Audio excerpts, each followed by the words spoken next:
Hey everybody, welcome back to another video. So today I want to talk about a book I just finished reading. This is Man's Search for Meaning by Viktor Frankl. And what this book is basically about the author, who's a psychiatrist, his 3 years being imprisoned in Auschwitz and a couple other camps. They moved around a couple different camps during his time he was imprisoned in concentration camps. And the first half of this book is basically an account of his experience. And then the second half of this book goes into his theory called logotherapy, which is this therapy he developed that helps people find meaning in their lives. He developed it before his time being in concentration camps, and his time experience being imprisoned helped him reflect on his theory and perfect it. And then after his release from the concentration camp at the end of World War II, he began working on this book, basically going into his theory of logotherapy.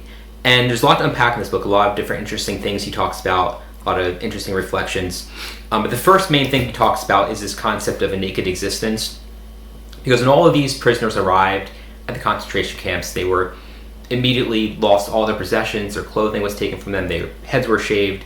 So any sense of identity they had from them was taken from them. They were given a tattoo of a number. So this idea of naked existence, meaning that all that's left of you is just your naked existence, and it's definitely an interesting thing to think about. But basically, when these people arrived, they were packed in boxcars and trains, and they treated like animals, and they're barely given enough food to survive. He talks about how there's given a small piece of bread and soup broth every day, and he describes this constant state of hunger. They were constantly thinking about food. He talks about how some of the prisoners would talk to each other about describing different meals they wanted to make. So they were just constantly thinking about food the entire time. These people were starving. They were given barely enough food to survive. It was just enough food to allow them to do a little bit of work before most of them eventually died in these camps. But he talks a little bit about how when you lose your identity, all you have left is your naked existence. It's really hard to develop a sense of who you are, and all you have left is your thoughts and your life you had before you were in the camp. And he talks about how when a lot of people were in these camps, they just their mind would go back to their life before being in prison, and they would just go over just mundane things that happened in their life, just simple things that would sit there and just think about unlocking their front door and walking into their house. They weren't thinking about fun things in their past. They were just thinking about just everyday things that made them who they were. So it really makes you think about so much of what defines who you are. It's just simple things, simple everyday things are all part of your identity. And I think to some extent those are really the most important things of your identity, just your basic life. And the Nazis try to take that away from these people by stripping them of their clothing, just taking away any sense of who they were that they tried to eliminate when these people arrived at these camps. He talks a bit about how people who are in prison would find meaning in the smallest things that they could. Remember this one part in this book where they were in a boxcar and a train being sent from one camp to another camp to do work somewhere else, and they saw the sunset through a crack in the boxcar, and all the people were just completely lost their minds with just the beauty of seeing the sunset on the mountains outside. So it just they really looked for any sense of beauty in nature that they could while they're imprisoned.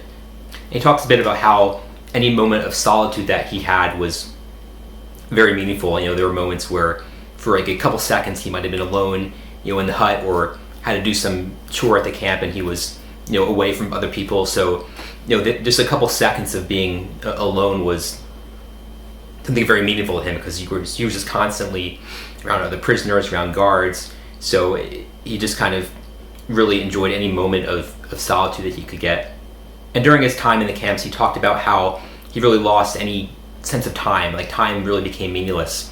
It's interesting, he said that days felt like weeks, but weeks felt like a day. So the time there went very quickly to some extent because they were in such a routine, but at the same time the days dragged on and on and on, because it was just a grueling existence that they had being in the concentration camp.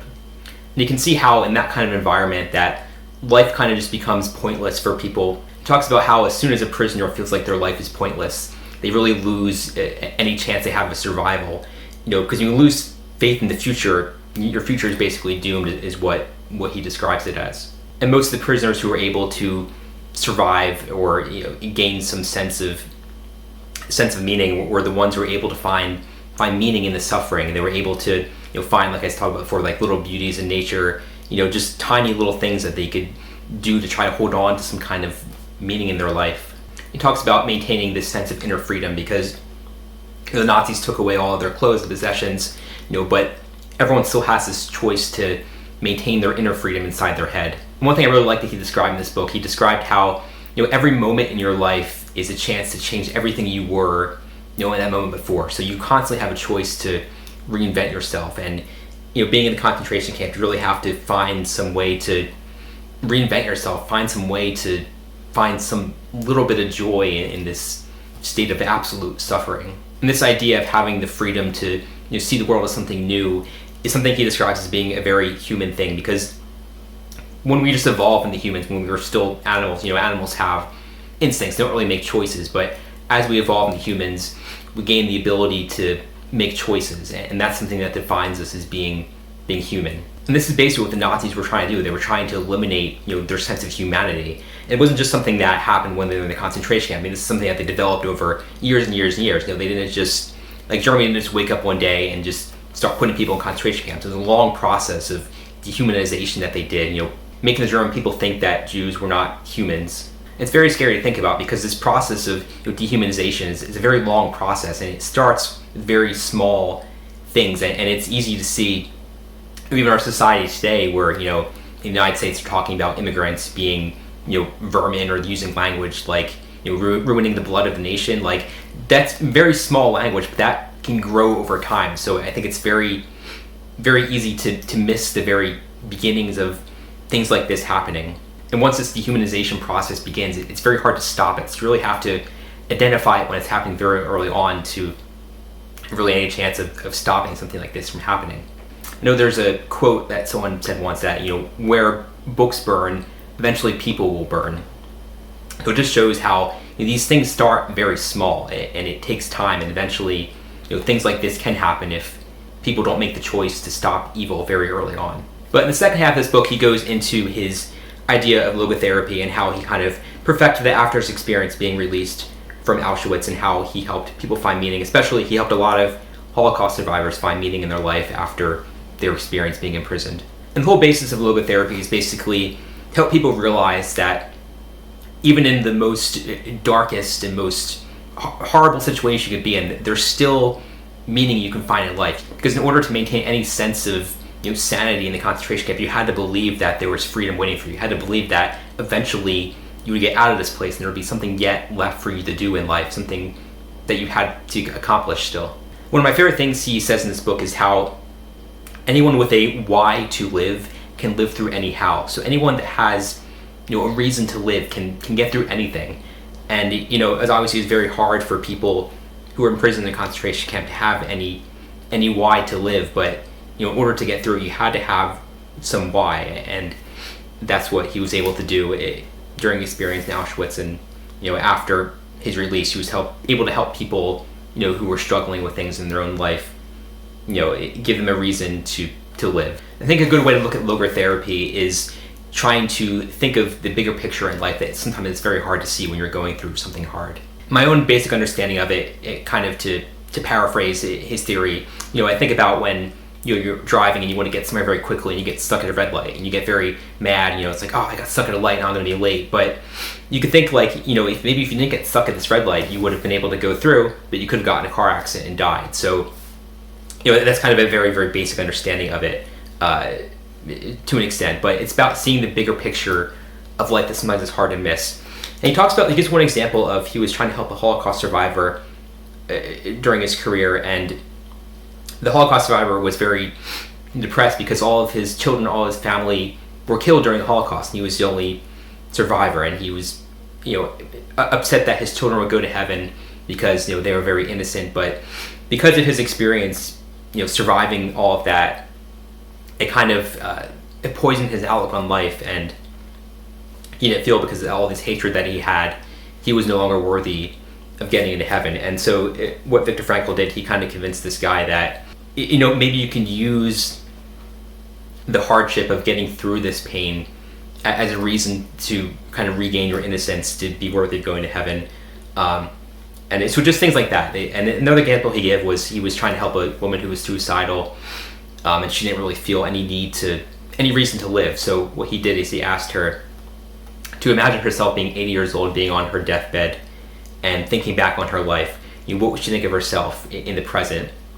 And she said that she would be glad that she made it through these hard times. So he kind of shows people that the hardship they go through can be the reason that you find meaning in life. He talks a bit about how a question a lot of people have in their lives is, what is the meaning of life? And he basically describes that that's kind of a pointless question. He compares it to asking a question like, what is the best chess move? And there isn't really a best chess move, because every chess game is different. So just like everyone's life is different, there's really no way you can say what is the meaning of life, because everyone's experience in life is so unique to them. Just like every chess game is so unique, and what might be a good move in one chess game may not work in another chess game. So the question of the meaning of life is a very personal question. It doesn't really have a general answer that you can give to everyone. He also mentions that the meaning of life may not be something that we'll ever be able to understand. There could be a meaning that you may not see in your own lifetime. And he talks about this concept of a super meaning, which is this meaning that supersedes our ability to understand meaning in life. And he says that maybe at some point in the future, humanity may understand this super meaning, or at some point in your life you may understand that, but there's meaning that basically that you may not understand within your lifetime. But overall, it was a really good book. The descriptions of his time in the concentration camp are kind of sad. It's very, kind of depressing to read about, the things that people did to other people. It just makes you wonder, how could humanity do this? How could people do this to other people? And it's just also interesting that he was able to use this experience that he had to find meaning in his life. In the most horrible situation anyone could possibly be in, he was able to find meaning. So it really makes you think about your life. Everyone goes through hardship throughout their life. Not many people go through something as horrible as a concentration camp, but it's kind of like, if you can find meaning in that, then you can find meaning in your own life. You can find meaning in the little sufferings that you go through on a day-to-day basis. But yeah, it's just a very, very meaningful book. And yeah, it's definitely one of those books that when you read it, it really makes you think about your life and think about humanity and think about how horrible humanity can be, but there's still a chance to find meaning in life no matter what you go through. But yeah, so I'd recommend this book to anyone. I think it definitely has ideas and topics that are relevant still today. So be sure to subscribe, and we'll see you in the next book review.